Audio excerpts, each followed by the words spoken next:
Assalamualaikum warahmatullahi wabarakatuh.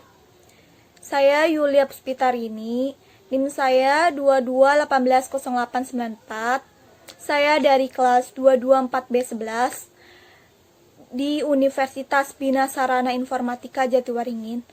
Di sini saya ingin membuat video mengenai tentang penanganan rapat. Simak videonya. Yang pertama, rapat. Mempersiapkan rapat. Rapat merupakan suatu media komunikasi yang diselenggarakan oleh banyak organisasi, baik swasta maupun pemerintah. Rapat merupakan alat untuk mendapatkan mufakat melalui musyawarah kelompok. Di samping juga merupakan media pengambilan keputusan dengan musyawarah untuk mufakat. Rapat terdiri dari dua macam, yaitu rapat formal dan rapat informal. Rapat formal adalah pertemuan yang diselenggarakan setelah peserta rapat mendapat pemberitahuan sebelumnya melalui undangan. Yang kedua, rapat informal, yaitu pertemuan yang diselenggarakan setelah peserta rapat mendapat panggilan secara langsung. Rapat ini dilaksanakan untuk mendiskusi suatu hal yang terjadi secara mendadak.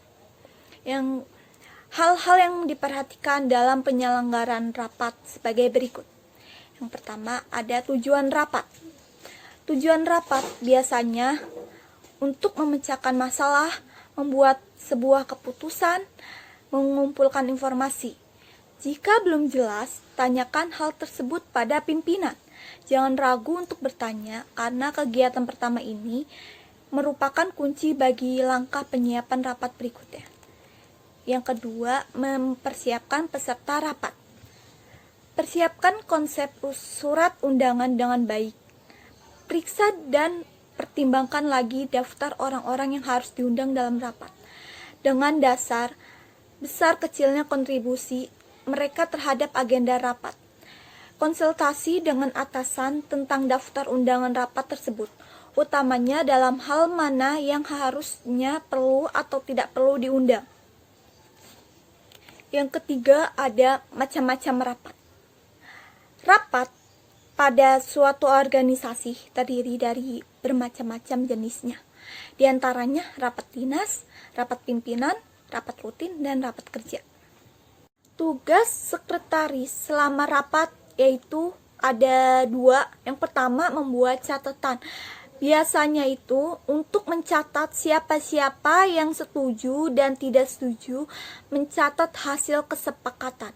Yang kedua, membuat notulen yang isinya judul rapat, tanggal, aktu, dan tempat rapat. Yang ketiga, daftar nama peserta rapat. Yang keempat, ada catatan atau isi rapat. Tugas sekretaris setelah rapat. Setelah rapat selesai, seseorang sekretaris masih mempunyai tugas yang harus diselesaikan. Yang pertama, pengiriman notulen.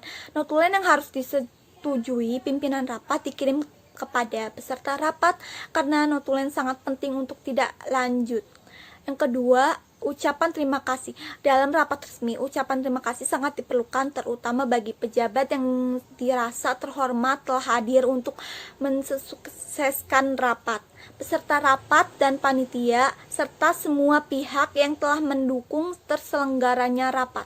Kita akan memberikan contoh notulen rapat yang berjudul tentang rapat peluncuran produk baru di PT Anugrah Mandiri. Yang pertama ada hari Sabtu, tanggal 27 Juni 2020, jam 8 sampai 14 waktu Indonesia Barat, bertempat di Hotel Savana. Ketuanya Ria Purnamasari, sekretarisnya Reisya Sifadila, yang hadir 35 orang, yang tidak hadir 5 orang.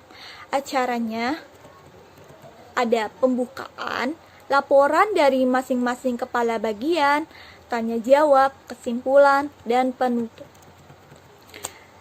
Yang keempat ada risalah pembicaraan. Acara yang pertama jam pukul 8 Rapat dibuka oleh Sekretaris Ibu Dewi Wulandari selaku moderator. Kedua, sambutan dari Presiden. Yang ketiga, sambutan dari manajer. Keempat, sambutan dari penanggung jawab. Pukul 9 sampai 10, yang pertama ada laporan dari Kepala Bagian Produksi. Yang kedua, laporan dari Kepala Bagian Kepegawaian. Yang ketiga, laporan dari Kepala Bagian Pemasaran. Yang keempat, laporan dari Kepala Bagian Pembelian. Yang kelima, laporan dari Kepala Bagian Keuangan. Yang keenam, laporan dari Kepala Bagian OB. Yang ketujuh, laporan dari Kepala Bagian Security. Dan yang kedelapan, laporan dari Kepala Bagian Staff. Pukul 10 sampai 10.30 waktu Indonesia Barat, acara ketiga. Yang pertama berisi tentang tanya jawab. Yang kedua, saran. Acara keempat pada pukul 11.30 sampai 12.30 yang menjelaskan tentang kesimpulan. Kesimpulan disampaikan oleh General Manager Ibu Ria Purnamasari. Ia menyampaikan supaya tiap-tiap bagian menjalankan tugasnya dengan baik untuk mendukung tercapainya tujuan perusahaan. Acara kelima pukul 12.30 sampai 14 waktu Indonesia Barat. Rapat ditutup sekitar pukul 14 waktu Indonesia Barat oleh Ibu Dewi Wulandari selaku moderator. Sekian dari video saya yang mengenai tentang rapat, penanganan rapat, dan notulen dan contoh-contohnya. Bila ada kekurangan, saya minta maaf. Terima kasih.